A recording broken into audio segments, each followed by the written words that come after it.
Décision Plus est au service des investisseurs boursiers depuis 1987, au tout début de l'autonomie boursière. Notre logiciel de graphique Market Vision Plus et notre logiciel de code dynamique Trader Plus en ont fait sa renommée. Nous sommes encore ici parce que nous évoluons sans cesse et que nous servons bien nos clients. Découvrez nos produits et services spécialement conçus pour l'investisseur actif et autonome dans la boutique Décision Plus. Le logiciel de graphique Market Vision Plus est en français.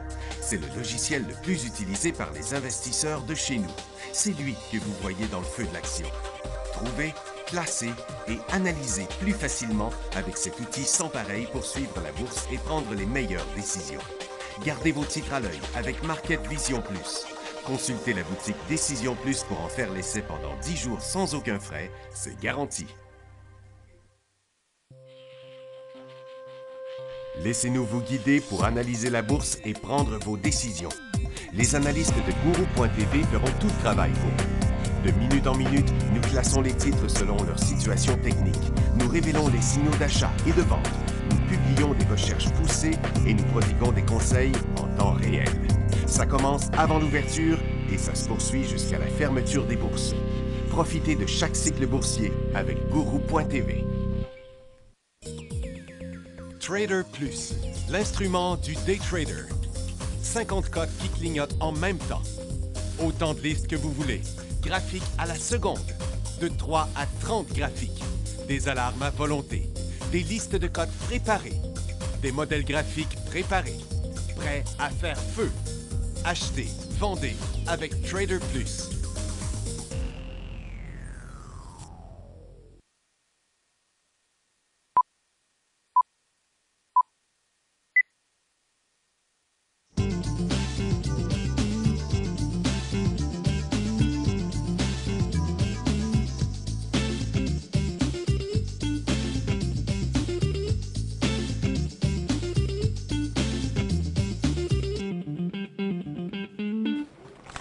Bonjour tout le monde, bienvenue dans le feu de l'action. On est jeudi le 1er juin 2017. Les marchés américains sont un petit peu tranquilles. Le 17 sur Nasdaq qui revient où on était, puis le Dow Jones 20 points. Mais c'est surtout le TSX avec son 102 points. Pas réparti également dans les secteurs. C'est quelques secteurs en particulier. Je vais vous montrer le graphique ici premièrement. Donc, comme vous voyez, Nasdaq a ouvert en hausse, il est reparti en baisse, il est revenu en hausse, mais ça fait comme pas mal du surplace. La même chose sur le DOR, la même chose sur le SPY, mais c'est le TSX là, qui a continué. Grâce au pétrole, à cause des inventaires ce matin, et ensuite, il y a aussi les industriels et la technologie qui sont un peu plus forts. C'est un peu plus timide du côté de la consommation discrétionnaire, consommation de base et les services financiers. Mais, somme toute, ça fait quand même un gros rebond là, sur le TSX, mais plusieurs signaux haussiers, surtout dans le secteur industriel, un peu dans le secteur technologie. On va faire le tour de ça. On y va avec le dollar américain, premièrement, qui fait du surplace, donc c'est pas lui vraiment le grand responsable de ça. Le secteur énergie, ça fait une bonne cote, mais vous voyez comment c'est décousu ici, hein, avec la grosse chute qu'on avait eue, là, le gros rebond. Après ça, 2 bonnes chutes, puis un bon rebond. Mais tout ça, ça demeure quand même baissier, mais ça n'a pas eu le même effet égal sur tous les titres. Il y a les titres qui étaient restés forts, qui n'avaient pas descendu beaucoup, bien les autres qui ont monté plus, comme ça se fait habituellement. Mais le gaz, lui, par contre, ça continue vraiment fortement en direction de son support. Ceux qui avaient misé sur HND ils ont quand même fait un beau mouvement là. Dans les résultats financiers, Palo Alto Network en forte hausse à 136,70 et attendait 55, ils ont eu 61 cents. Mobileye attendait 24, ils ont eu 25, ça déçoit les... Oups, ça c'est Hewlett Packard, ce qui est Mobileye, je ne l'ai pas. OK. Hewlett Packard, lui, il chute solide. 35 cents, tel qu'attendu, mais 22 % de baisse dans les ventes. Donc, c'est pas très positif dans son gros mouvement, là. Et puis, c'est orienté vraiment vers le bas. L'avenir est pas mal incertain de ce côté-là. Express, il attendait moins 2 cents. Il a augmenté la perte à moins 7 cents. 7 de baisse des ventes. Une autre grosse chute. BRP Inc. est en gros décollage. Il attendait... Pourtant, je comprends pas. Ah oui, il attendait 10 cents. Ils ont eu 25 cents. Bon. Ça fait que... Donc, ça fait que... écoute, c'est toute une traversée de résistance quand même. C'est un nouveau haut à vie pour BRP dans le moment. C'est pas un titre qui est extrêmement liquide, là, mais le mouvement est très fort. Mankind, il a décollé en hausse ce matin. Il y avait une nouvelle là-dessus. Il a conclu un accord d'approvisionnement et de distribution avec BioM au Brésil, qui est pour la commercialisation de la poudre d'inhalation Afresa au Brésil. Bon, le titre n'a pas passé sa résistance. Tiens, on va le regarder à court terme. Et ce matin, il a décollé en hausse. Vous savez, je l'ai expliqué souvent, lors d'un décollage en hausse, il faut attendre un deuxième mouvement. Mais regardez, il n'a pas eu lieu encore là non plus. Le mouvement reste positif parce que par rapport au creux de la veille, il est encore plus haut. Mais vous voyez, il n'y a pas eu de volume le reste de l'avant-midi. Pour l'instant, c'est stabilisé là. On va voir ce qui va arriver plus tard, mais en gros, là, Mankind, là, c'est lorsqu'il va vraiment traverser, là, maintenant, en fait, son haut d'aujourd'hui. Mais ça a peu de chance de se passer aujourd'hui, de la manière que ça se passe. Johnson va redonner les droits de Mine 202 à Minerva après que Johnson ait acquis à Actelion, ce qui a provoqué une restructuration de l'accord de licence et de développement entre Minerva Neuroscience et Johnson Pharmaceutical. Bon, mais c'est bien positif, là. Minerva, mais c'est pas une mine. Et il était déjà enclenché, hein? Il était sur le bord. Donc, ce matin, ce stock-là, à son décollage, qu'est-ce que ça a donné? Ah, ça a donné ici, vous voyez? Donc, dans son cas, à lui, ce matin, en décollant, le titre a fait une formation neutre, mais dans les 20 minutes après, il y a eu son premier décollage et ce fut quand même un super mouvement intra-séance, puisque, regardez, une montée, une petite correction, pas plus que la moitié. Après ça, un autre support, un autre support, un autre support, un autre support. Jamais aucun support a été traversé. Juste celui-là ici en haut. Le dernier, habituellement, après une série comme ça, on n'en tient pas compte tout de suite. Donc, son point d'inversement du site de la tendance serait à 10,45 dans le moment. Mais le titre est toujours encore haussier. C'est une belle configuration. Si vous êtes là-dedans, je recommande de prendre un profit immédiatement pour sécuriser votre position. Netflix prévoit dépenser 6 milliards sur le contenu original en 2017. Ce nombre devrait augmenter considérablement dans les prochaines années. C'est beaucoup d'argent, ça. Ça doit donner quand même un coup aux autres médias. Pas au marché, parce que pour les producteurs, produire pour Netflix ou produire pour Fox, je ne vois pas c'est quoi la différence. Là. C'est de la production, c'est de la production. C'est bon pour eux autres. L'activité économique domestique au Japon prend de la force. Qui disent le yuan est à un sommet de 7 mois, puis l'indice manufacturier de la zone euro est en légère hausse. C'est tout ce qu'il y avait. Ça fait que là, on va aller voir là, ce que ça vient brasser, cette affaire-là. Vous voyez, le rebond des pétrolières ici, mais qui, d'un côté, le gaz chute fort, puis le pétrole rebondit fort, mais les titres ont plus suivi ce que le pétrole a fait.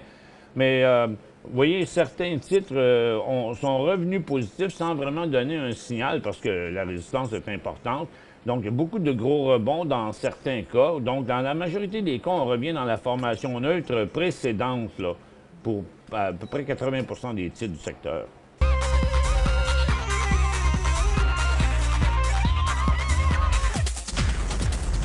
Donc, c'est pour ça que malgré ce gros rebond-là, je pense pas qu'on peut considérer ça comme des signaux d'achat. Pas, je pense pas. Je dis qu'on peut pas considérer ça comme des signaux d'achat parce que, regardez, c'est un rebond ici comme là, puis comme là, puis comme ailleurs, là.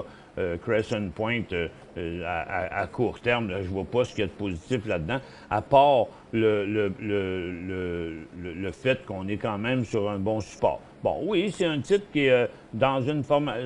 Sa pente a été longue ici, mais ça reste une tendance neutre. Il y a des possibilités à la hausse, mais il faut au moins attendre Vous voyez, ça a été quand même une belle hausse ce matin, mais là, ça semble terminer en intra-séance. Mais quand on regarde en quotidien, oui, ça peut remonter à 24 piastres. Puis on ne voit même pas dans la chart ici, mais disons qu'on va attendre que ça remonte à 14 et puis ça s'enclenche en haut après, là, comme une vraie début de tendance haussière. Puis dans la majorité des cas, ce qui arrive, c'est ça, c'est qu'on a rejoint des supports importants, puis c'est des rebonds. Donc, vous voyez, ça se ressemble tout, là, même si on n'a même pas besoin de regarder le nom, la plupart des stocks font la même chose.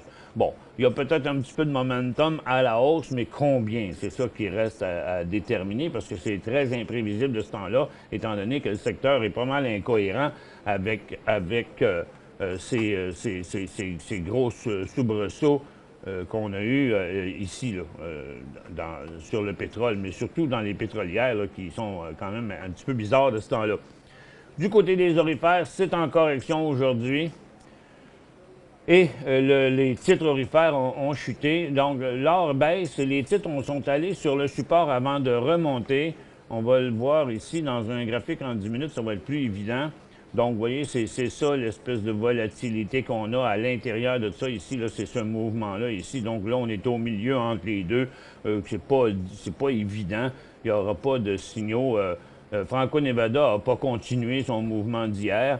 Et puis la majorité des autres là, vont rebondir, là, mais Kinross reste un des plus forts, mais il n'est pas en décollage.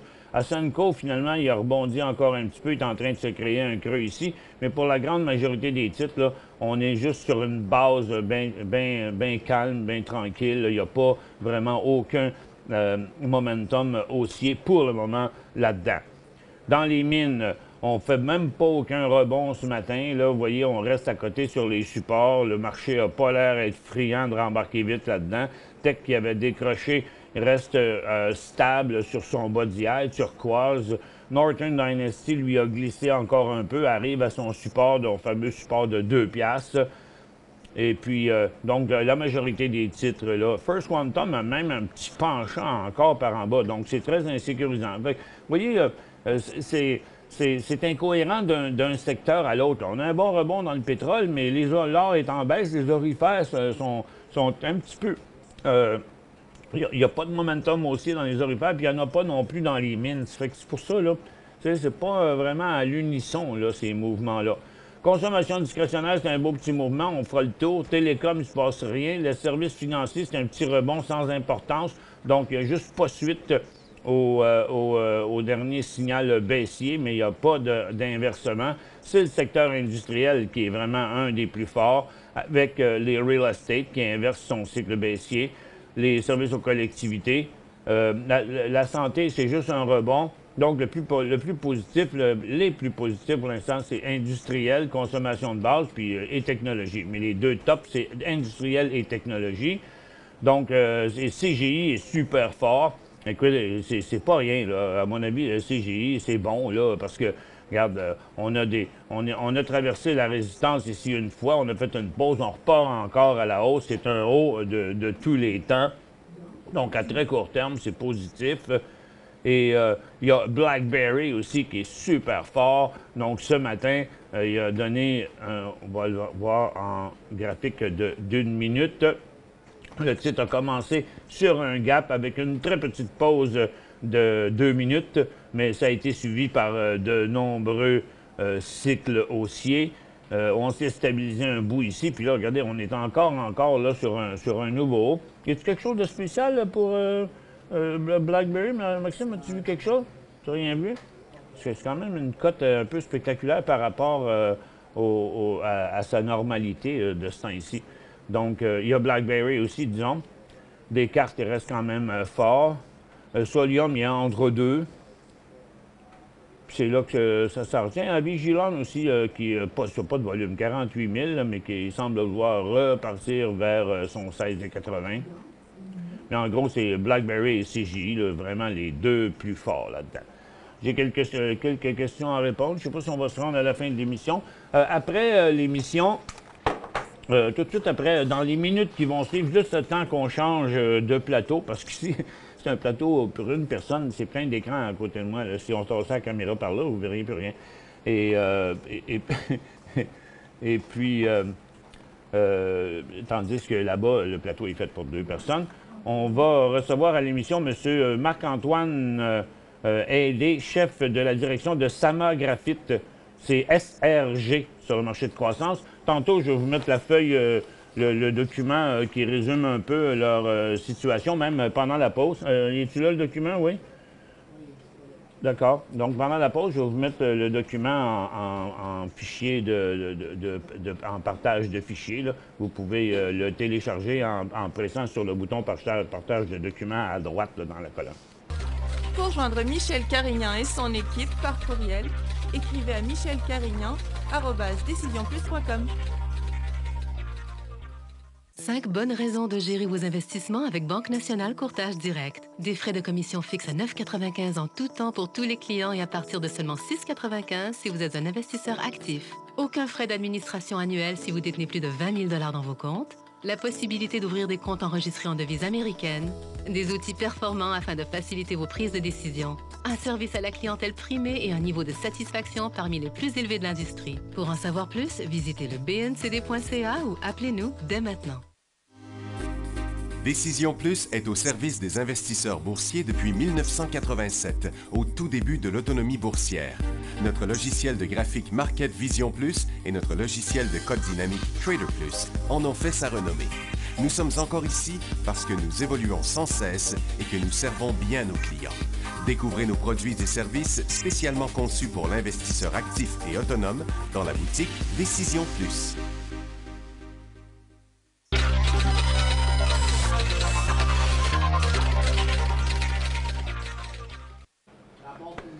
Bon. Pour ce qui est de BlackBerry, vous pouvez toujours aller voir dans les nouvelles sur le site de BlackBerry aussi ou sur Google. Mais c'est une compagnie qui s'appelle Citron. Drôle, hein? Mais elle s'appelle Citron. Puis on dit que BlackBerry, ça ressemble un peu à une compagnie qui s'appelle NVIDIA. Puis les autres, ils pensent que BlackBerry pourrait vraiment profiter de ça à cause de leur implication dans l'intelligence artificielle, leur logiciel pour les autos aussi. Mais par contre, en même temps, il y a une autre nouvelle qui dit que Toyota ont droppé leur logiciel, donc qui n'en veulent plus. Fait que c'est un peu bizarre. Mais en tout cas, c'est la firme Citron qui a sorti un rapport positif sur BlackBerry. Donc, le fichier de document est toujours là, le premier petit carré jaune en haut à droite, là, si vous voulez télécharger le document sur Sama Graphite. On en a un autre, d'ailleurs, qui va venir bientôt, parce que j'aurais parlé hier, une autre compagnie dans le graphite, mais celle-là, un peu différente, elle vient d'être à Saint-Lin, pas Saint-Lin, Saint-Michel-des-Saints. Et je ne savais même pas moi-même qu'il y avait du graphite à Saint-Michel-des-Saints, puis ça a l'air qu'il n'y a pas grand monde non plus, mais à cause des nouvelles technologies sismiques et électroniques, là, il aurait découvert un bon gisement là. Il y a le président ou l'ex-président de Nemaska qui est là, qui est sur le board. Ils disent qu'ils suivent le modèle de Nemaska. Ça fait que, puis le titre est quand même, comment il s'appelle, NOU, ils ont un graphique intéressant aussi, c'est NOU. C'est ça s'appelle Nouveau Monde Graphite. Donc, au moins, tu sais, des fois, dans les petites nouvelles compagnies comme ça, ils ont des graphiques un peu poches, là. Eux autres, il y a quand même un petit peu de volume là-dedans. Puis, il y a eu encore du mouvement dernièrement. Ça, c'est prochainement. Je n'ai pas la date encore. On est en discussion avec eux autres. On m'a appelé hier là-dessus. OK, on y va avec première question. Je surveille FTG depuis un bas de 3,75 FTG. Depuis un bas de 3,75 serait le moment de s'engager dans ce titre? Bien, pas tout de suite, parce que, regardez, comme vous dites, vous l'avez surveillé depuis le bas de 3,75. Bien, 3,75 ici, là, mais il y avait un bas à 3,35, il y avait un creux à 3,61, puis là, il y a un double creux à 4 piastres, mettons. Mais là, il y a une bien trop importante résistance là-dedans. Ça fait que pour l'instant, ça reste un peu rough, là, parce que ça peut durer longtemps, comme vous voyez une formation comme ça. Regardez, la formation ici ressemble à s'y méprendre à celle-ci, OK? Donc, oui, il y a eu un pic, comme ici. Puis après ça, on est allé briser le premier. Regarde, je vais vous le montrer. Là. Il y a eu un pic ici, après, on a brisé le support là. Donc, il y a eu un pic ici, après ça, on a brisé le support là, puis on est allé jusque-là. Puis après ça, on est revenu de même. Regarde, on est revenu, les autres aussi, de côté, puis en haut. Fait que, tu sais, ça, là, ça peut durer encore longtemps. Ça fait que pour l'instant, c'est bien trop prématuré, à mon avis, pour embarquer là-dedans. Ce sera plutôt plus tard, là, ici, lorsqu'on dépasserait probablement les 4,5. Ça m'étonnerait que ça se fasse tout de suite parce qu'il monte sur des volumes diminuants. Puis aussi ITP. ITP, c'est un peu la même chose. Intertape Polymer Group, ce là a déjà été un hyper performant, là. Mais là, il est pour l'instant dans une zone vraiment pas haussière. C'est bien compliqué parce qu'il y a une grosse résistance ici, il y en a un autre là, fait que tant qu'il n'aurait pas fait au moins encore quelques semaines sûrement pour venir inverser là, solidement cette formation-là, je pense que c'est trop de bonheur. Bon, Lionel dit, est-ce qu'Orbit est fermé? Oui, il est fermé. On ne sait pas encore s'il va revenir. Il y a une possibilité qu'il revienne. Il trade encore sur OTC VB, mais il est à 1 cent ou 2 cents, là. Puis on dit qu'ils pourraient revenir sur le marché Next. Ils ont fait leur inscription et tout, mais il reste encore que ce soit approuvé, qu'ils s'entendent avec les actionnaires et tout. On n'a pas de nouvelles. Là. Il n'y a rien qui transpire de ça pour l'instant. SGYP. Il reste encore assez de temps. On va probablement vous ouvrir la... Préparez votre question, là, parce qu'on va ouvrir la barre de questions probablement quelque chose comme 30 secondes tantôt, je vais vous le dire avant. SGYP Synergy Pharma, serait-il le temps d'acheter si le titre se reprend? Ben oui, c'est toujours dans un cas comme ça que c'est le temps, mais vous voyez, il n'a pas encore atteint son grand support ici de 3 piastres. Donc, puis on ne le voit pas, là. Ce qu'on voit ici, là, en juin et juillet, c'est ce support-là. Mais le plus important, il est ici juste avant. Ça fait que je suis pas sûr vraiment qu'il va rebondir. Il peut rebondir un peu, mais la tendance est beaucoup trop baissière encore. Ça va prendre un bout de temps avant qu'on puisse voir.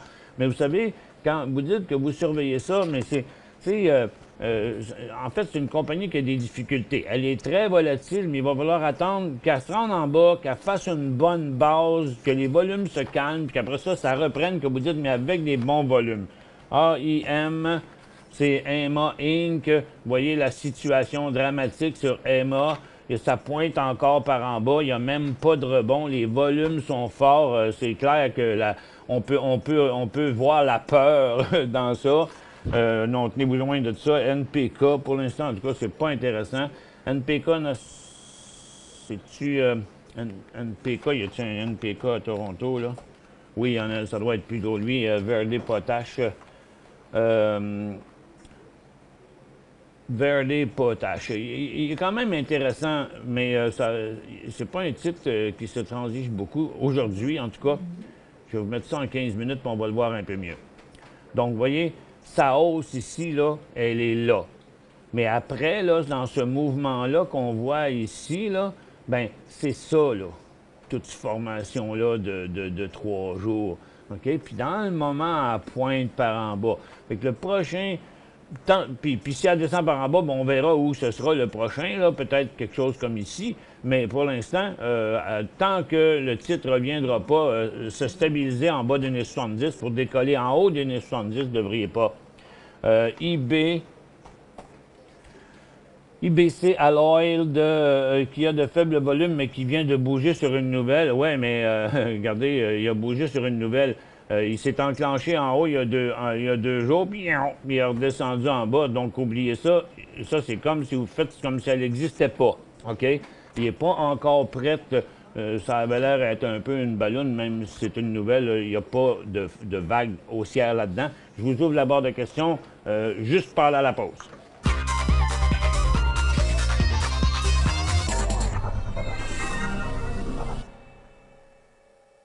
5 bonnes raisons de gérer vos investissements avec Banque Nationale Courtage Direct. Des frais de commission fixes à 9,95 en tout temps pour tous les clients et à partir de seulement 6,95 si vous êtes un investisseur actif. Aucun frais d'administration annuel si vous détenez plus de 20 000 $ dans vos comptes. la possibilité d'ouvrir des comptes enregistrés en devise américaine, des outils performants afin de faciliter vos prises de décision, un service à la clientèle primé et un niveau de satisfaction parmi les plus élevés de l'industrie. Pour en savoir plus, visitez le bncd.ca ou appelez-nous dès maintenant.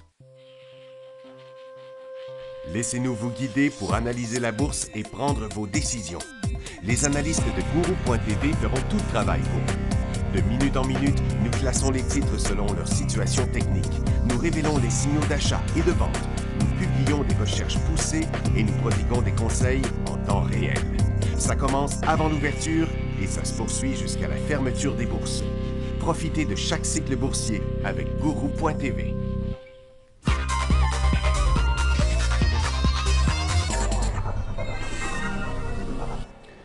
Bon retour, mesdames et messieurs. On continue avec NLR, Vector Nuclear Energy ici. NLR, Michel, c'était aussi dans ma question. OK, j'ai pas vu NLR. Bon, ben regarde, NLR, il y a déjà dans... C'est le vecteur du nucléaire énergie. Il y a déjà un bout de fait. Laissez-moi regarder ça, là. OK, proche d'une résistance de même. Après un cycle déjà enclenché, la résistance est à 53. Il resterait une pièce sur 50 pièces. Ça peut être positif sur d'autres titres, mais lui, il est comme à mi-course, là. Le Global Uranium, Yogi dit le Global Uranium ici. J'aimerais acheter l'uranium, mais je ne comprends pas pourquoi l'indice NLR est en hausse et les titres ne suivent pas. NLR est en hausse, mais pas UEA, le Global X de l'uranium. Lui, il est en bas. Puis c'est beaucoup plus lui qui ressemble au titre d'uranium. Parce qu'il a le même pattern. Donc, il n'y a pas grand-chose dans l'uranium pour l'instant. Ça ne semble pas super excitant. On a un petit mouvement ici, mais vous voyez, pas de volume, presque pas. On est sur une base, là. Il pourrait y avoir quelque chose peut-être bientôt sur l'uranium. Il y a beaucoup de titres qui sont sur des bases, mais il n'y a pas de mouvement encore enclenché, là. Il est un petit peu tôt, j'ai l'impression, mais ça pourrait être intéressant à surveiller au cours des prochains jours. Il y a juste l'URRE là, qui fait un petit mouvement en 15 minutes. Ça a l'air de quoi, ça? Ah bon, OK. Lui, au moins, regarde, il vient de commencer un petit quelque chose. Là, ça a l'air intéressant. Avec une perspective plus longue, on le voit. Donc, il est dans son premier mouvement. Mais par rapport à ses volumes habituels, quand il se transige beaucoup, il est capable de faire entre 4 et 15 millions. Aujourd'hui, 332 000. Prochaine question qui était un petit peu plus haut ici. Il y a quelqu'un qui dit « Pensez-vous que les marchés vont finir par arrêter d'être poches? » Bon. En général, sur un portefeuille déjà établi, les marchés sont poches parce qu'il n'y a pas grand-chose qui se passe, parce que les indices généraux ne montent ne font plus d'un nouveau haut. Mais on ne peut pas dire que le marché est poche. Il y a toujours de l'activité quelque part. Encore faut-il savoir la trouver. Mais il y en a de l'activité à quelques endroits. On le voit encore aujourd'hui sur certains titres. Même Bombardier, qui n'est pas bon en day trading, mais qui a été hot en swing trading avec ses récents signaux. Donc, il y a toujours quelque part de l'activité. C'est ça qu'il faut faire, c'est qu'il faut la suivre, cette activité-là. Et quand il n'y a pas de poisson dans le lac, bien, il faut changer de lac. Et ZPR, c'est BMO, c'est un titre de BMO. Ça fait pas mal comme le secteur financier, mais pour l'instant, il n'y a pas de signal haussier là-dessus. Ça reste une tendance baissière à court terme. Tant qu'on n'aura pas vu quelle direction que ça va prendre, ça peut retourner encore à la baisse, comme ça a fait ici, comme ça a fait ici. Ça peut encore tourner à la baisse. Donc, il faut vraiment attendre l'inversement de la tendance. Ici, PHM, il est en élan haussier aujourd'hui. Il y a eu des volumes un peu soutenus tout l'avant-midi. D'après le graphique ici, c'est le début d'un nouveau cycle haussier. comme ici, puis c'est un grand, c'est un classique. C'est dans ces endroits-là qu'on prend position. Le risque, c'est 44 cents, point de sortie 37 cents, il y a 7 cents de risque, donc 51, 52 cents. En théorie, ça serait la place pour prendre un profit puis sécuriser cette position-là jusqu'au point de sortie. Donc, ce qui ferait que le point de sortie serait plus ce qui fait qu'en vendant plus haut, ça vous permettrait d'aller jusqu'ici quand vous l'avez acheté ici, mais vous pourriez aller jusque-là sans perdre d'argent. NOT, est-ce le temps de rentrer dedans? Noron? Ben, ça se pourrait, là. C'est pas encore confirmé. Vous voyez que le titre a connu une super lancée, mais il a connu une super correction aussi. Donc, il y en a qui ont sauté sur l'occasion pour prendre des profits. Parce que Noron, ça fait longtemps là, qu'il descend. Fait qu'il y avait quand même beaucoup de monde qui était peut-être là, à ces prix-là, là, OK? Fait qu'en arrivant proche de cette résistance-là, il y en a qui ont dit « Hey, enfin, je rentre dans mon argent ». Ça fait qu'il y a des gens souvent qui ont sorti. Le volume était gros, la correction se fait sur beaucoup moins de volume. Les volumes ont été forts hier, mais calmes aujourd'hui sur le rebond. Il a perdu plus que la moitié de sa hausse. C'est un peu fatigant. Mais là, vous voyez, il est stabilisé. Donc, dans le très court terme, là, je vous dirais, il faudrait voir des volumes revenir, genre 500 000 par 15 minutes. C'est ce qu'il est capable de faire. Quand il décolle, vous voyez, c'est ça qu'il a fait ici, 3 à 500 000. Et puis, il faudrait qu'il monte 37, genre, là, pour voir son début de cycle haussier. 10 000 RTI. Radiant Technologies à 74. Vous êtes à 74, mais les creux sont plus hauts les uns que les autres. Le titre repousse encore vers sa résistance. On ne peut pas dire que c'est fini. Il y a quand même... Ça va être à surveiller parce que si ça repartait par là, ça serait un sommet négatif. Si ça repart par là, c'est très positif. Donc, vous êtes encore en ligne. Regardez, je pense que le point d'inversement, c'est comme 67-65, mais pour l'instant, il a l'air à vouloir retourner à sa résistance. C'est tout le temps qu'on avait. Si vous restez si vous laissez vos éléments ouverts, la plateforme ouverte, là, on va vous revenir en ondes dans quelques minutes, là, 5 à 7 minutes, juste le temps qu'on change de plateau, fasse un petit ajustement de caméra, et on revient avec M. Marc-Antoine Aidé, chef de direction de Samographie. Merci à tous d'avoir été avec nous aujourd'hui. La personne a changé pour l'entrevue, c'est Benoît Lassalle. Ah bon, c'est pas le même gars, c'est Benoît Lassalle.